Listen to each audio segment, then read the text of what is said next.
আসসালামু আলাইকুম রহমতুল্লাহি ওবরাকাতুহু। প্রিয় দর্শক শ্রোতা, আল্লাহ রাব্বুল আলামিন পবিত্র কোরআন মাজিদ ও ফুরকানুল হামিদের মধ্যে আল্লাহ পাক বলেছেন, মানুষকে আল্লাহ পাক কিভাবে সৃষ্টি করেছেন।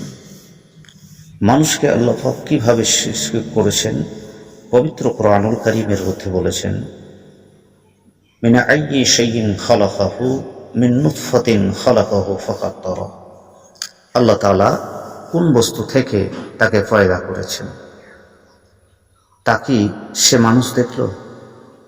আল্লাহ পাক বলেছেন, তিনি তাকে এক বিন্দু মিন নুতফাতিন খালাকাহু ফাকাদ্দারা, এক বিন্দু নাপাক পানি থেকে পয়দা করেছেন। অতঃপর তিনি তার দেহের সব কিছু যথাযথ পরিমাণ নির্ধারণ করেছেন। সুম্মা সাবিলা ইয়াসসারা, এরপর তিনি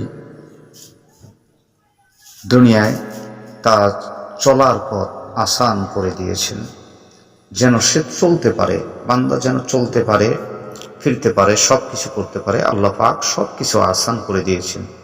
কিন্তু আল্লাহ রাব্বুল আলামিন এত কিছু দেওয়ার পরে বান্দা আল্লাহকেই ভুলে গেল।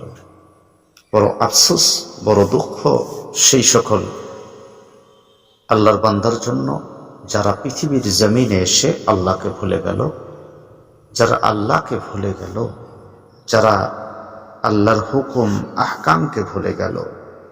তাদের জন্য পরকালে রয়েছে কঠিন থেকে কঠিন আযাব। কেননা আল্লাহ পাক রব্বুল আলামিন আমাকে আপনাকে সৃষ্টি করেছে একমাত্র তিনার ইবাদতের জন্য। সম্মানিত ব্রাদার, আমরা আজকে পৃথিবীর জমিনে এসে পৃথিবীর মোহে পড়ে, দুনিয়ার মোহে পড়ে আল্লাহর ইবাদতকে ভুলে গেছি।